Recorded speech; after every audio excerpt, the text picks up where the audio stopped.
know Allah talks about خطوات الشيطان. وَلَا تَتَّبِعُوا خطوات الشيطان.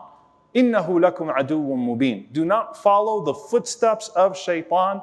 Verily, he is a sworn enemy to you. And so here's what I want to focus on in this khutbah. What is the first of those footsteps?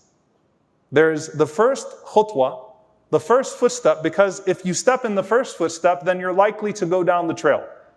What does the first footstep of Shaytan look like when we face these types of things in our lives? And so let me give you an example. You read the hadith about the man who killed 99 people and then killed 100 people. The hadith is about the mercy of Allah. He sought Allah's forgiveness. I wonder what his first murder was like. I wonder what we know what the last one looked like. And the purpose of that hadith was to speak about redemption and the possibility of the mercy of Allah, even for a person guilty of that crime. But I wonder what his first killing was like. That was a lesson that surely there's something that led him the first time to do that, and then a door opened for him. What led him? What was the argument? Was it a dispute? When did he first put blood on his hands to where it became normal for him to take another 99? That wasn't the premise of the hadith.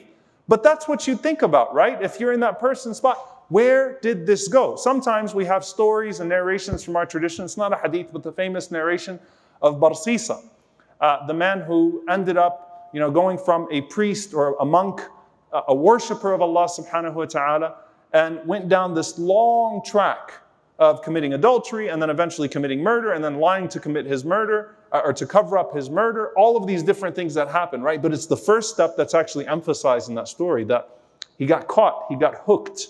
And once he got hooked, it was downhill from there and the possibility of where Shaytan could lead you. So all this is to say that a lot of times we see someone as an individual in our community, or we see a phenomenon in our community that's really, really messed up, and we look at it and we say, oof, I don't want to touch that. What a monster. What a far person that is from Allah subhanahu wa ta'ala. What a devastating situation. We hate it. Sometimes it's very obvious to the eye. A person walks in the masjid and unfortunately we have those judgmental stares and looks, and it could be that person has put something behind them in the past, or it could be that person is coming to put something behind them in the past, but the looks like, oh wow. Or we hear of a bad situation. And we say, how could that person do that? Not in the means of let's be introspective as a community, but in the means of mockery. How could that person go down that route where they've gone so far to commit such a grievous sin? And so the first footstep of Shaytan means going back and trying to see what happened, not for the intention of excusing their current behavior, but to learn from their mistakes. What do we do better as communities? What do we facilitate better? What do we do better as families? What do we do better as individuals? To learn, وَلَا تَتَّبِعُوا خُطُوَاتِ الشَّيْطَانِ. Don't follow the footsteps of Shaytan. And so I want to talk about this. Shaytan lays traps for you in accordance with two things. What's going to work and where you are. What's going to work and where you are. Where you are in your current spiritual state. So for example, if you're a good doer, he'll try to corrupt the intention of your good deeds.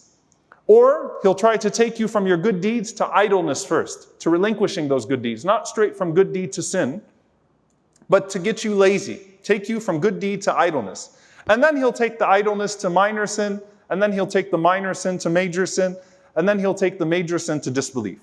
That's khutuwat al-shaytan, summarized in brief, right? How do I take someone from here, where I was, right? Because Shaytan was a good doer himself, and bring them all the way to where I am right now.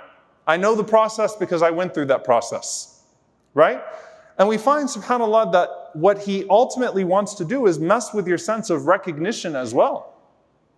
In the beginning, you recognize good and evil, and that in and of itself is good. But if you take enough steps, you don't know how far you are down the path at some point, right? You can't track where you've left, where you've departed from, and where you are going to. And that's why, one of the key tactics of Shaytan is al-bid'ah, is innovation. Innovation, because when a person is committing innovation, blameworthy innovation, they don't realize that they're doing anything wrong. So it introduces certain things into the religion, makes a person start to think that they're doing something good. Very powerful statement from Al-Hasan ibn Ali radiyallahu ta'ala anhuma. قال بلغنا أن إبليس قال سولت لأمة محمد صلى الله عليه وسلم المعاصي فقصموا ظهري بالاستغفار. He said that Iblis said that I have decorated, embellished, like when Yaqub alayhi salam, Jacob says to his sons, بَلْ سَوَّلَتْ لَكُمْ أَنفُسُكُمْ أَمْرًا, that yourselves have embellished an evil thing for you. He said, I tried to embellish al-ma'asi, the evil deeds, for the ummah of Muhammad sallallahu alayhi wasallam, but they broke my back with istighfar. They seek forgiveness from Allah and Allah takes them back. So it's like, yes, some people will commit sin, but people come back to Allah. We just passed Arafah. May Allah have allowed all of us to be amongst the forgiven. Allahumma ameen. People commit sin, they make istighfar, it breaks Shaytan's back. His life's work with you is gone. So he said, فَسَوَّلْتُ لَهُمْ ذُنُوبًا لَا يَسْتَغْفِرُونَ اللَّهَ تَعَالَى مِنْهَا وَهِيَ الْأَهْوَاءِ. So I decorated some other things for them. I embellished some other things that they don't even seek forgiveness from Allah for. And that is wishful thinking, al-ahwa, the innovative types of things that come into the religion, where they take these paths, they start to, in essence, lose recognition of what is good and what is bad. The sunnah becomes unrecognizable to them. The true path of guidance becomes unrecognizable to them because they got it all figured out, or so they think.